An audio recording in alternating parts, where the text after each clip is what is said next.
So here's day 2 of wishing Rob a happy birthday and telling a few stories. The recording of the Resurrection album, it went great. I recorded over 20 songs, and about 10 or 12 of them made it to the record, and then there were a couple of bonus tracks.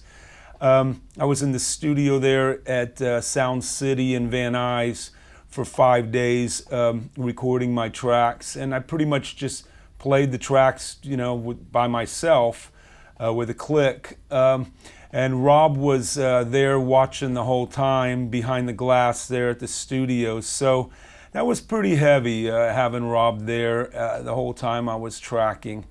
So then the record came out, and everything was being set up for us to go out and tour and be a real band. But before any of the live shows happened, me and Ray and Pat and Metal Mike, we got fitted for our leather pants.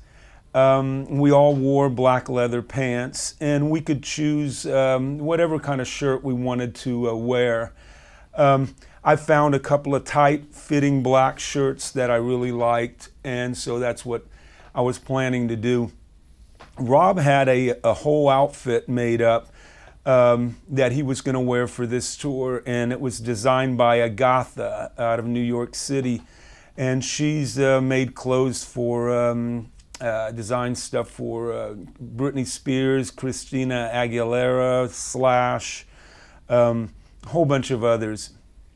And this is a pic from the very first photo session we did, and you can see Rob has these pants and the jacket with the red flames coming up on them, and those were all designed by Agatha.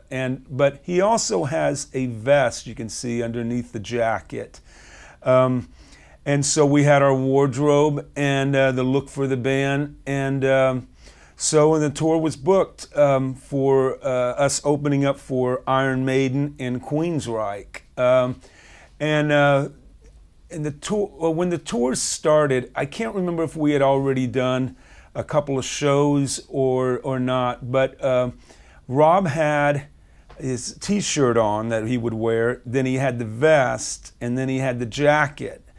And I guess he was thinking it was a little much, that was just, it was too heavy, it was summertime. We were doing shows outdoors, a few of them. And so one of the early, like within a couple of shows, I think, Rob looks at me and he says, "Hey, Bobby, you wear my vest." And he gives me his vest. And I was like, "Oh, okay, I'll wear it." And so that night I wore the vest on the Resurrection tour, and I wore it all throughout U.S., Europe, Japan, South America. And it was really cool doing that. I actually would wear it for about 3 or 4 songs.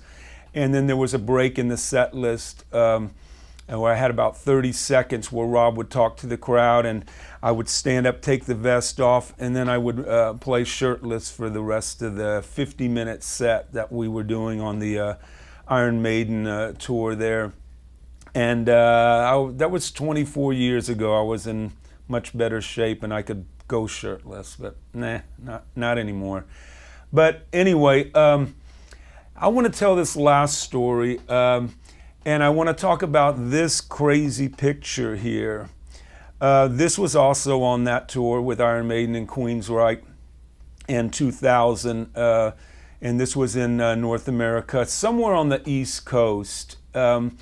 And we were, the band, us guys and Rob, we were just talking or whatever, and we were talking about black metal bands, and Mike loved that stuff. Metal Mike, he bands like Immortal and Mayhem, he really dug that. And for some reason, Mike just blurted out, "Hey, we should go out and wear black metal makeup, face paint on our show, one of our shows or something." And we laughed about it, Rob and all of us. We thought that that was pretty funny, you know, that to actually do that.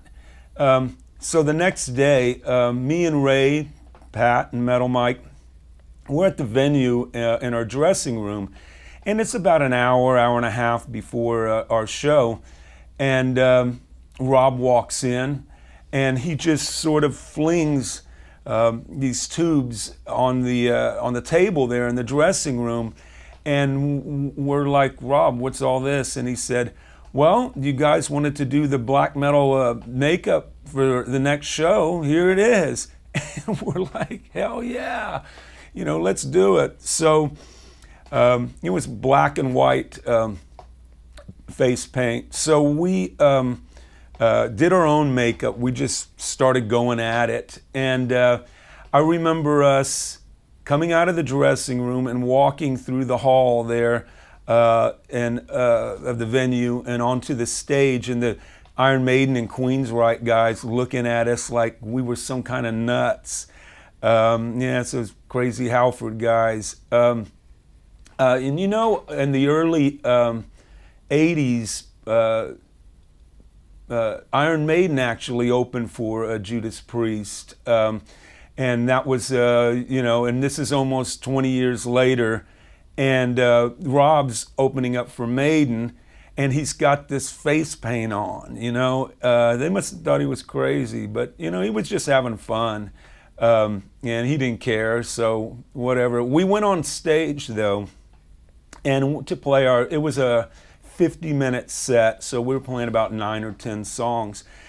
And I noticed, like, within a minute or two, little droplets on my leather pants on my legs, and I was like, wow. And it just was, I mean, as I was sweating and playing, all of us, it was just dripping down. And this was not, I don't know where Rob got this makeup, but it wasn't the makeup that Kiss wears or the black metal bands. It was just, I don't know what it was, but it turned out to be a mess. I mean, it was just all over our clothes and so, and our instruments. But we got off stage and we go into the dressing room and we're just laughing about the whole thing. You know, we thought it was just fun. And at that point, Metal Mike took a towel and he's rubbing it, you know, getting all the makeup off his face.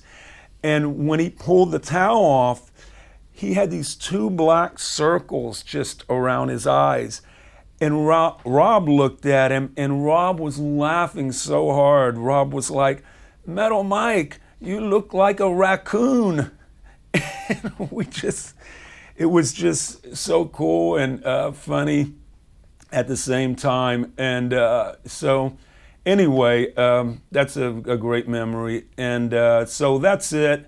I hope you guys enjoyed these little stories. And I have a bunch of others, but maybe I'll tell them sometime. But I just want to end with thanks, Rob, and happy birthday. Love you, man.